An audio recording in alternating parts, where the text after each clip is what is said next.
Welcome sa YouTube channel ni Pinoy SEO kung asa maghatag kog mga free SEO training. Karon mag-continue ta sa atong website audit. Naa ta sa episode 9 ug atong isgutan ang mga duplicate copies. So unsa man ni sila, gina-make sure gyud nato nga ang atong copies kay unique, meaning ang mga text sa atong website unique gyud, dili makita sa uban ug dili pud mag-duplicate sulod sa atong website. Nganong kinahanglan na nato buhaton, ganahan gyud si Google og fresh content, fresh and unique content, no?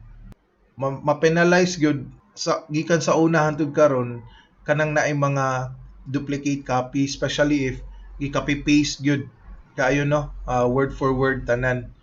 So ato nang i-check kung naabay duplicate copy sa atong website, tan-awon din unsaon pag-fix. So dili ta magsugod external duplicate copies. Again, mo ni atong website, no, Pinoy SEO. Mo ni atong case study, mo ni atong gipang implementan sa ato ang mga SEO strategies. Pero before nalang ko ipakita, no, nga gamay nga win sa ato ang pag SEO.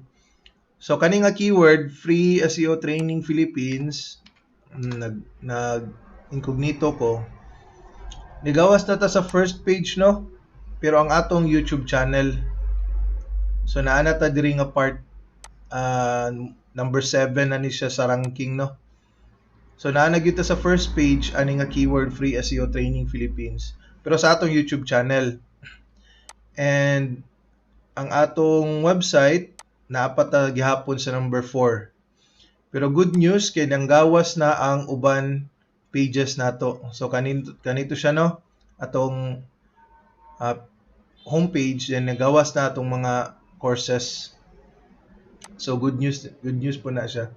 So kana lang magsugod ta unsaon pag-check sa external duplicate copy.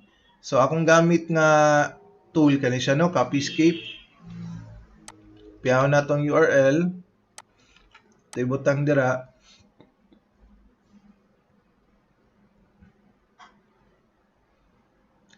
Wala day ko galag-in, no, free ni nga account akong gamit.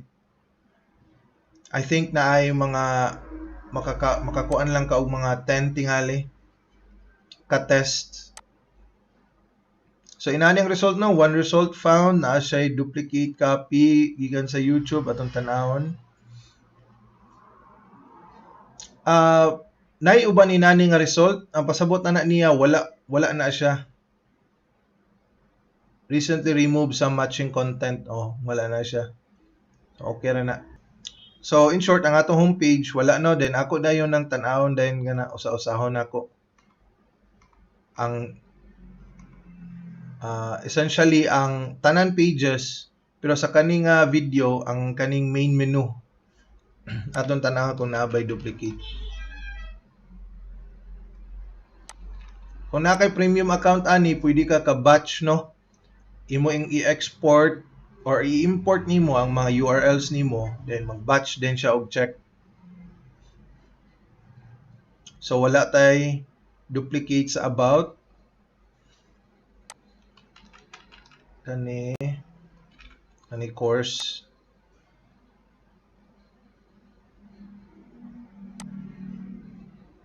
So ubay tanaw na to.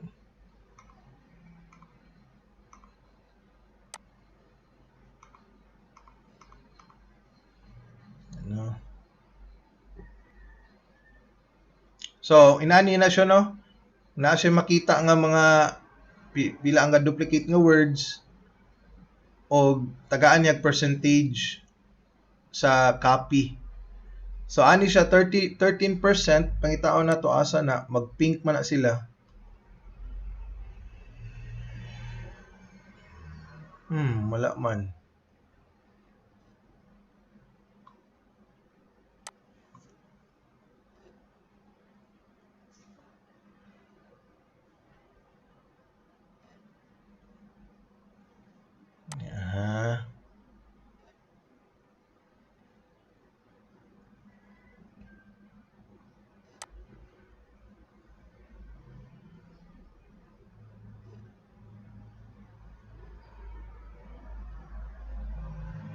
Unique man tani siya tanan.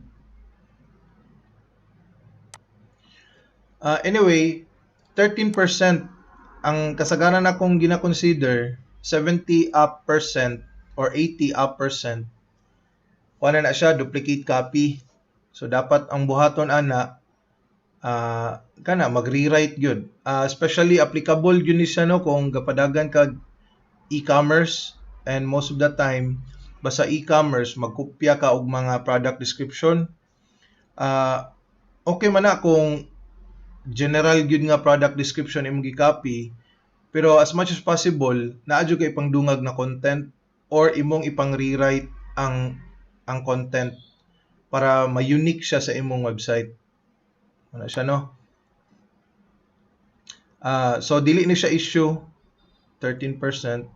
So 13% again.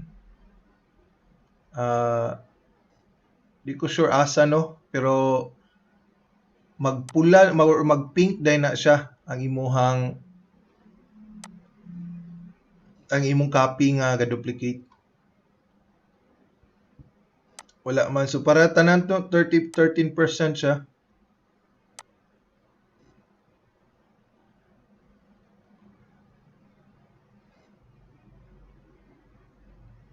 So okay ra, dili ni siya issue. Ato ning ipang close. Tani website audit.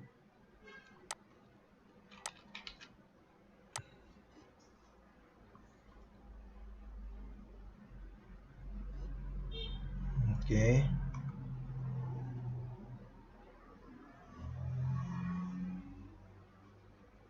%6 or 22 words. Na to asa na.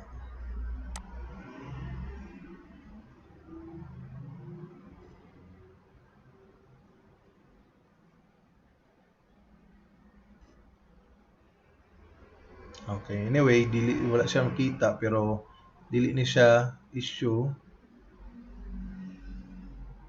Ay na lang pod ni dito sa blog.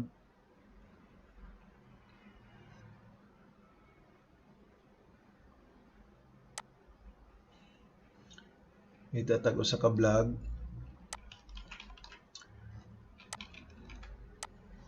Pero kaning website karon wala jud ko gi-copy nga content ani no. Tanan nga content diri ako jung gisulat.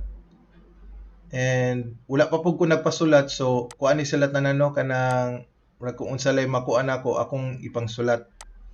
So unique ni ang content sa tanan mga gibuhat nako diri nga pages. So unique ni sila. So ga-expect ko nga wala gyud ni siya issue jud.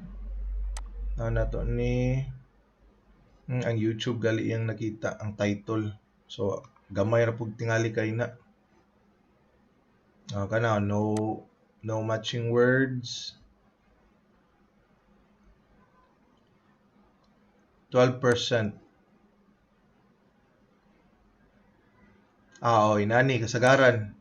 Leave a comment, your email address will not be published. Ana kanang sa gali ni nga sa blog man ni siya no. So inana makita niya nga inani leave a comment, ang comment box di ang duplicate ang content. So okay ra na siya na. So no issues ta sa atong external. Na karon ang internal na pud ato i-check. So importante pod nga sulod sa imong website wala kay mga pages nga ga-duplicate og content. So kay ang may tabo ana nila mo'y ginatawag nga keyword cannibalization. Mag-compete sila, ang duha ka pages mag-compete og rank. Ana no, so make sure nato ang kada page unique gyud ang content. So kani atong gamit nga tool, Siteliner. Okay, atong check nato.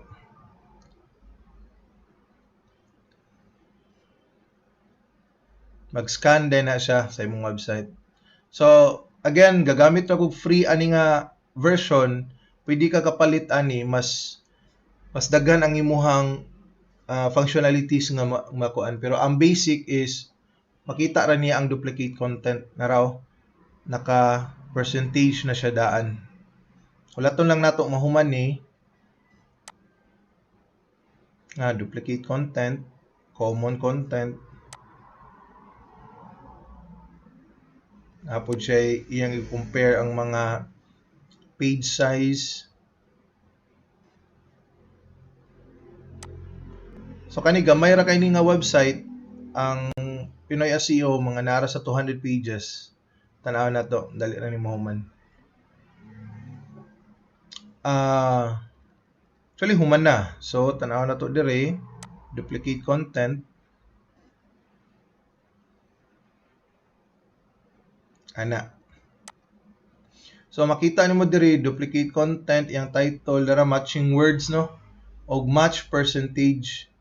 So mo ni akong ginatan-aw jud anywhere nga 80% pasaka para nako issue siya. So akong isort. So blog sa 70% kani paubos di na ni issue para sa kuha. So tanaw nato ning ingon siya nga naay 100% nga ga-match. So click nato na. So course tag siya no, gagamit man tag tagging sa atuang courses. So mo ni siya.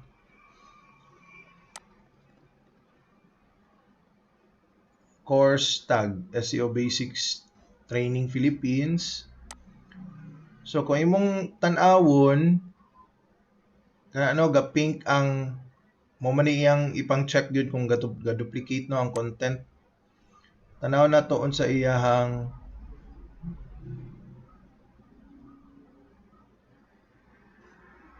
kani. So ayang gi-compare ang ga-duplicate kani o kani. Ana. So kaning duha ka pages.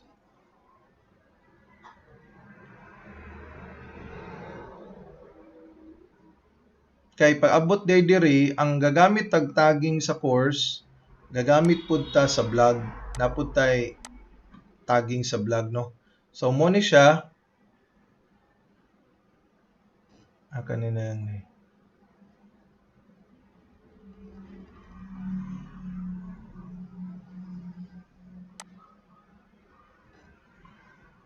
So iyang nakita kani SEO Basics Training kani nga page, duplicate daw ko no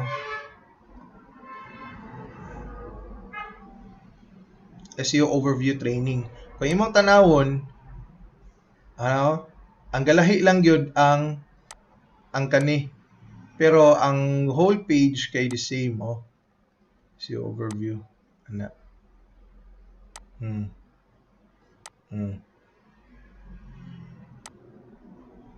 So basically the same siya. Pero ay nani ni siya no, atong subton ang logic niya.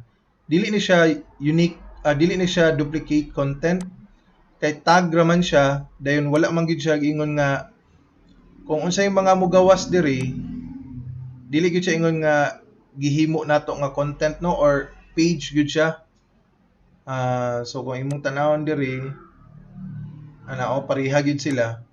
Pero ani ni siya kung ang issue gani, example naghimo ko og blog post, dayon gahimo na po kog lain blog post nga same jud og content sa sulod sa blog post, then kana mo issue. Ana no, kani siya kay ang tag raman siya. Ang pasabot ana kung unsay mga blog post nga nakatag ani SEO Overview Training, mugawas diri kani pod SEO Basics Training. Ana, tungod na siya sa atong tagging. And dili ni siya dili ni siya dili ni siya issue. So mobalik ta diri atong tan-awon tong lain nga issue kani 99 category. So most likely pareha gyapon ang issue niya no, kay diri na pud siya sa category na pod So iyang gi-group na pod ang mga naka-categorize og search engine optimization. Again, dili ni siya issue no, akong gi-explain kanina. Tanawon lang nato ang iyahang dara o ang duha.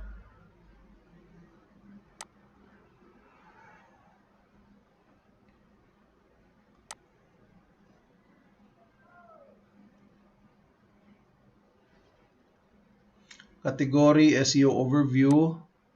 Muni gawas. SEO kani SEO lang. So ang nagpareha ani ato iyang ikuan kani muni nga page.